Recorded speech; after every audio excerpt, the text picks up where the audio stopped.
Yo, what's up, everybody? Conservative nerd. Let me tell you something. Ooh, I got a doozy today. Jeremy Whitley was running his mouth on the internet and the Twitter and wherever else he can run his mouth about how I guess somebody must have mocked Jeremy Whitley, and Jeremy Whitley was bragging about how he's an Eisner nominated comic book writer. Well, so is Chelsea Kane, and she wrote like 8 issues of Mockingbird before it got canceled. So, and then nobody, like DC's not knocking on the Chelsea Kane door saying, hey, well, Marvel's not using you, and I don't see Marvel using her for anything else. So you guys might rave about Chelsea Kane, but she sucked. Her writing sucked, and her book sucked, so. You can brag about your Eisner. All an Eisner is, all your Eisner is you did an issue of a comic book that was political. Somehow had a heavy-handed message in it. Because you ain't winning no Eisner without a heavy-handed crap message in your book. That's what wins you Eisners. That's what gets you nominated. You didn't even win. The freaking Coke machine, Chip Zdarsky's got an Eisner. That shows you how amazing your Eisners are when the Coke machine has one and you don't. Dude, I wouldn't talk about Eisners, okay? Because Chip Zdarsky snorts so much blow. He's the snort machine at Marvel. Like, if they have something they need thrown away, they just cut it up into... If you can chop it into a rail, Chip Zdarsky's gonna snort it, man. He's the snort machine. That's his superpower. He can snort anything. If you can get it into a rail, he can snort it. So, yeah. Chip Zdarsky's got one. So, shut up. And then he was talking about how, I was in sales and making so much money, and I quit because I got nominated for an Eisner and became a comics writer. And I was making way more money in sales. Well, I didn't tell you to quit your stupid sales job, dude. If you would have came to me and said, hey, I'm in sales, I make a lot of money. I'm thinking about quitting and going into comics full time.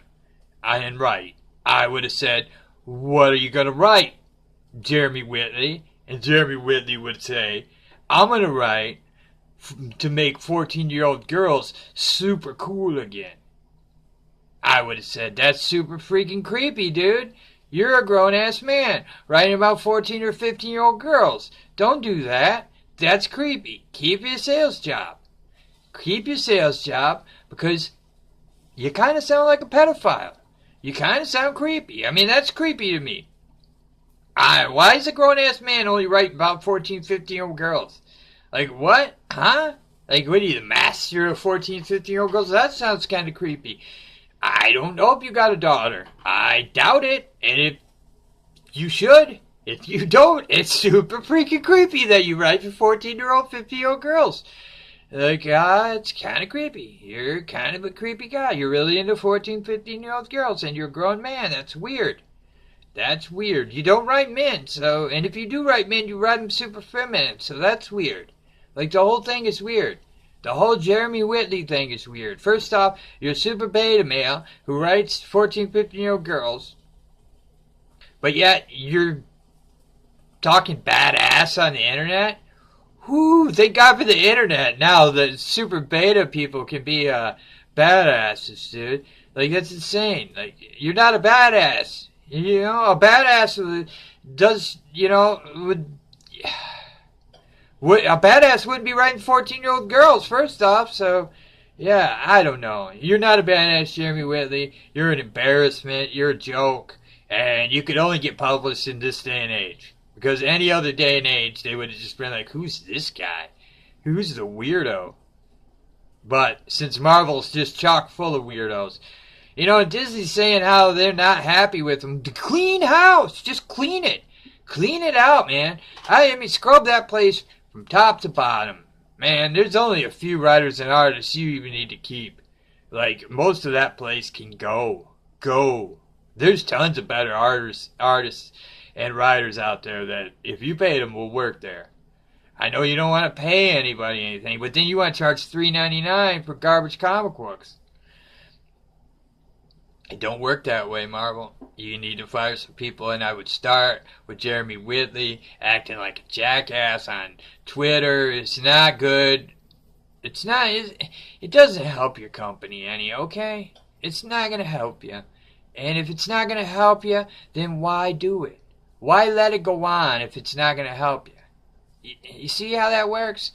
So many people think this is about race or sexism or no, it's just about bad books. They're bad, and if they're bad, I'm gonna call them bad. And Unbeatable Wasp Meat is one of the worst books I've ever read. I mean, of all time, it's one of the worst books I've ever read.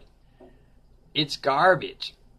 So, my message today for Jeremy Whitley is grow a pair and either be a good writer, go back to your stupid sales job. They probably don't want you either after they read that this guy wanted to write 14-year-old girls. Oh, good. I'm glad he quit. Right? He left. You're a weirdo. You guys can't relate to fans because you guys are weirdos. You're not fans. You're just weirdos. You think you're something special. You think you're better than you are. What'd you think was going to happen when you went to work at Marvel? Jeremy Whitley, did you think, oh, you're automatically going to get snapped up to write Ghostbusters 2? Something. No, those chicks are too old for him. Maybe Mean Girls 3. I don't know. You're a weirdo.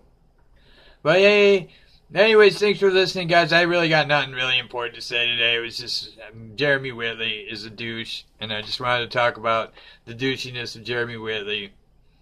And my message to Jeremy Whitley is just shut the hell up, dude. Just shut up. Until you got a book that sells or people care about you, shut up. You're not even famous or anybody, and you're saying you're running your mouth? Shut up. It's not helping you. It's not going to help you mature as a writer. It's not going to help you get better. You're just a douchebag. But that was my message. Jeremy Whitley's a douchebag. So, yeah, guys, you guys have a good day, and thanks for listening, and thanks for watching, guys. As always, have a good one.